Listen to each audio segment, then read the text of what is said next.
Today I'm going to plant vegetation on the cliffs of Echo Canyon on my N-scale layout.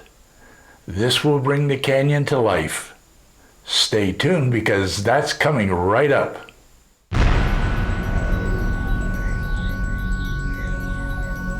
Hi, I'm Roy Smith. Today I'm going to jump in front of the camera just briefly. I say briefly because on Tuesday I underwent surgery to remove some skin cancer from my face. At first I thought it was basal cell carcinoma, which I've had a number of times before. But this time, a biopsy before the surgery revealed that I had squamous cell carcinoma, which is more serious than basal cell. I look like somebody punched me right in the mouth, but if you think it looks bad now, you should have seen me on Thursday when I took this selfie. As you can see, I'm not very happy about the situation. You should see me trying to drink a cup of coffee. Half of it ends up on my shirt. The doctor tells me that the swelling will go away, but it could take days, weeks, or even months for that to happen. So I'm going to get off the camera and turn to today's topic. And today's topic is how I planted vegetation on the cliffs at Echo Canyon. My goal is to plant the kind of vegetation on my layout that grows in the semi-arid conditions at Echo Canyon, Utah. Hopefully you will find the techniques that I am about to share with you to be useful as you go about doing scenery work on your own layout. For me, the best way to replicate the real cliffs at Echo Canyon is to look at some photos of it.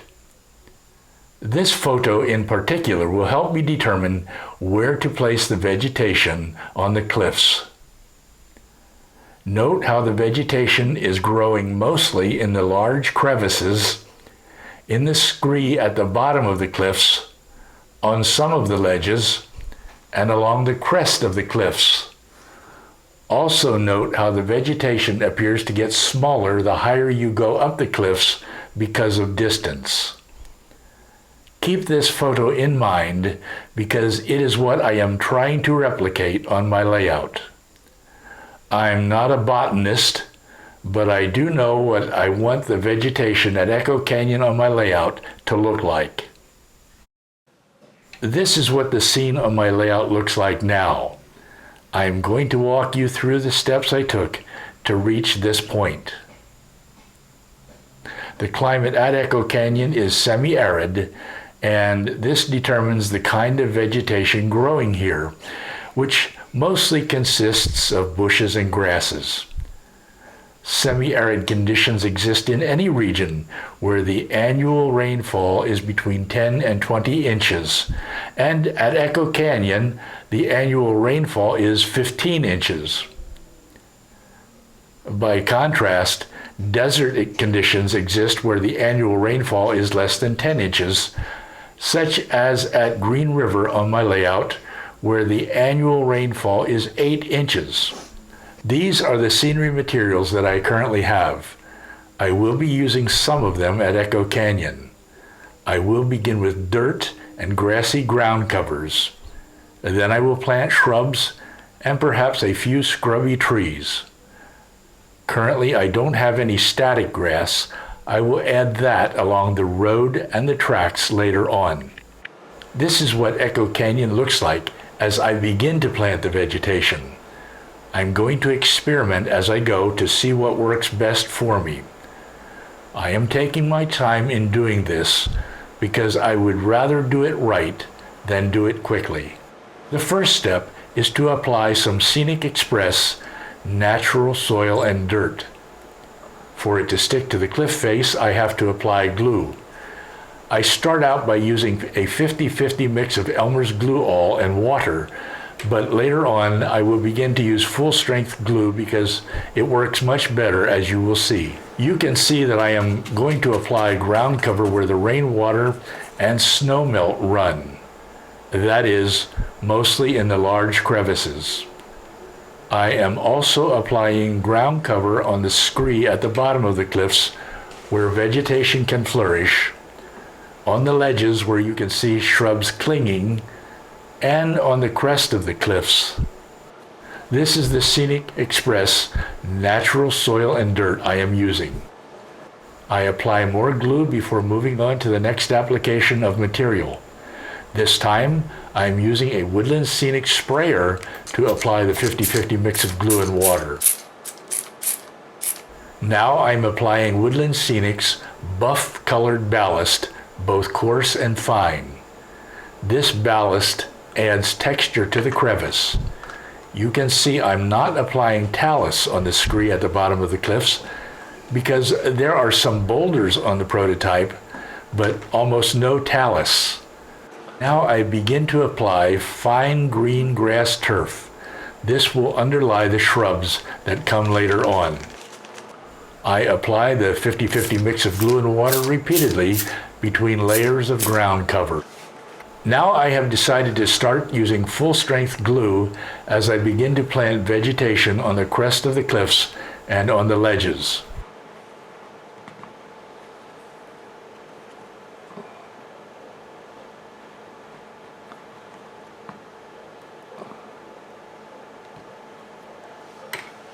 I'm using fine green grass to begin with.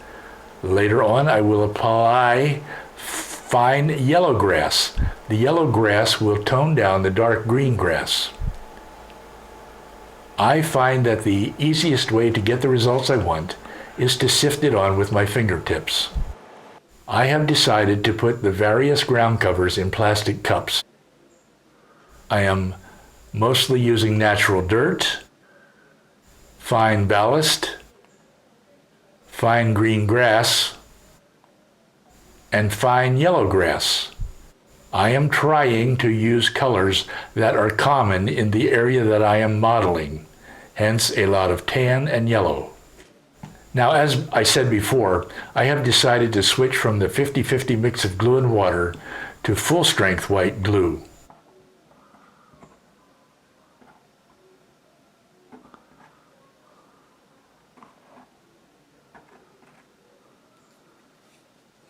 I spread the glue around with a small paintbrush before continuing to apply more ground cover.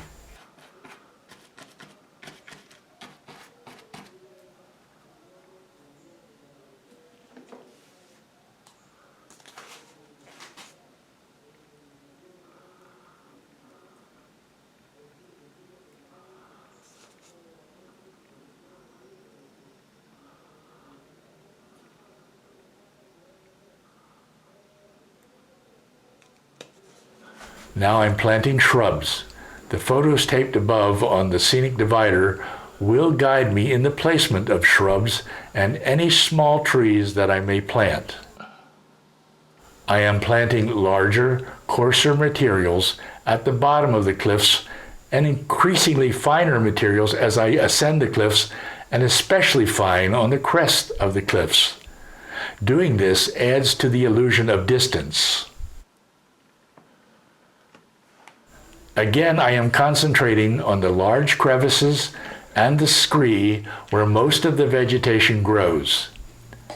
At first, I tried to plant the shrubs with superglue and tweezers, but I find this method to be slow, tedious, and messy because the glue and the shrub material stick to my fingers and the tweezers.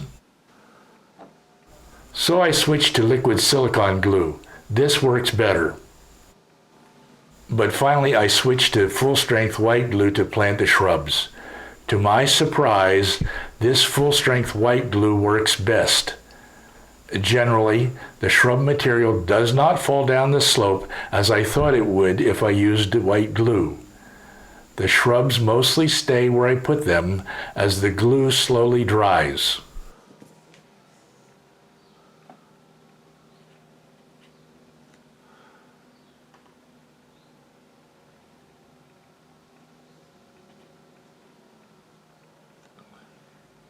The process really speeds up when I stop using the tweezers and just apply the shrubs with my fingers. It doesn't matter if some of the material falls down the cliffs to the road. I can clean it up and reuse it later on. From time to time, I go back and apply the 50-50 mix of glue and water to make sure that the shrubs are securely affixed to the cliffs.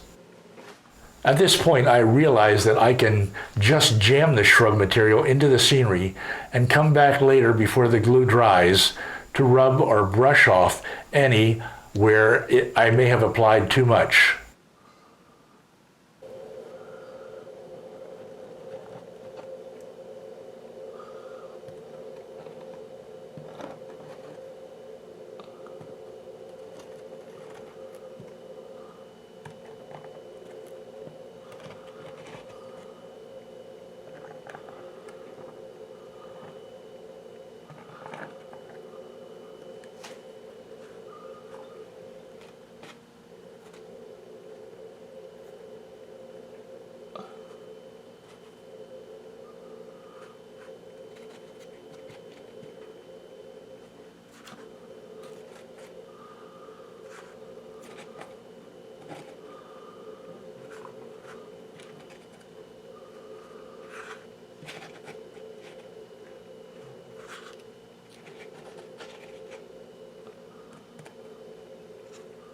I can see that the green shrubs are too dark compared to the photo, but this is easy to fix. I use 3 ways to lighten up the dark green shrubs. First, I apply a yellow wash. The wash lightens up the colors of the plants and highlights the foliage. Second, I scatter fine yellow grass around and on top of the shrubs. Again, this serves to lighten up the color of the plants as if the sun is shining on them. And third, I plant olive green plants, typical of desert and semi-arid regions. The olive green provides a contrast to the dark green plants. Once again, I am using either super glue or liquid silicone to affix the olive green shrubs to the cliffs.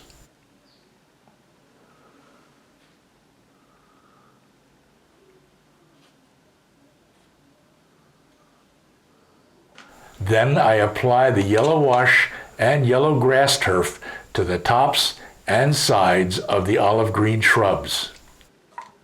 This yellow wash and fine green turf highlights the individual plants, which looked like a solid green carpet before. By layering the plant materials and applying washes repeatedly, I am able to achieve the results I am looking for.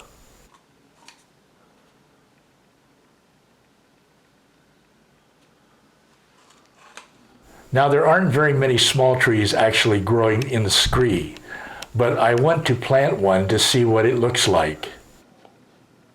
I've selected these JTT 1-inch N-scale acacias, and I'm going to plant one of them.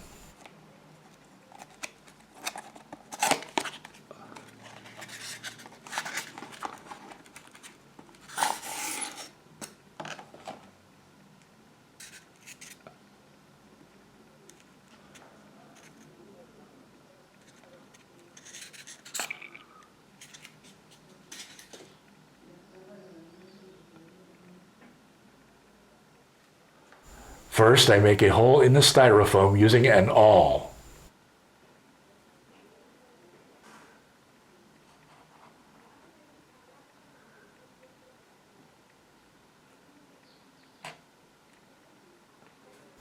I put some glue in the hole.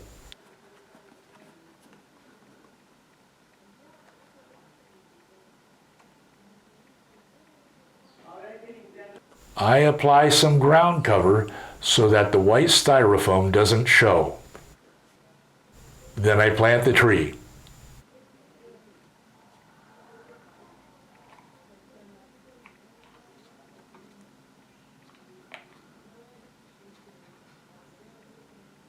There, the tree looks pretty good, although it may be a little hard to distinguish among the other plants. I'm zooming in for a closer look.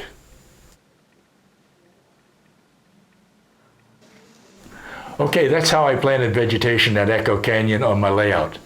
I'm pretty happy with the way it looks, but I am an incurable perfectionist, so I probably will go back and do some touch-up work.